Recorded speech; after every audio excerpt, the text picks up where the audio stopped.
Awit. Dito na ako sa Taytay pero nasira kasi yung signal light ko.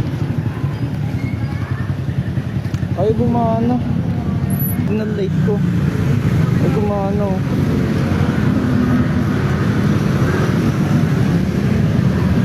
Ligtas ka pa rin makauwi kahit nasiraan ka na signal light.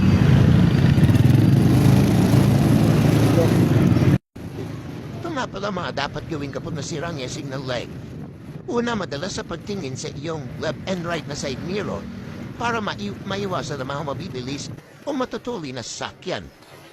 Pangalawa naman ay ang paggamit ng mga basic hand gestures. Turn left onto Dr. Sixto Antonio. Unang hand gestures ay ang pagkaliwa.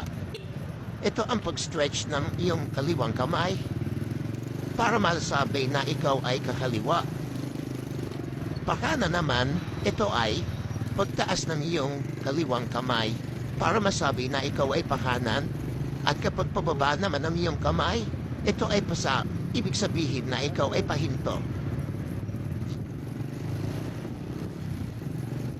In 600 meters, turn right onto P. Conducto Street. Itong nari pala na example ng mga binanggit ko kanina. Applicable din siya sa mga sasakyan at bisikleta. Ride safe, ingat.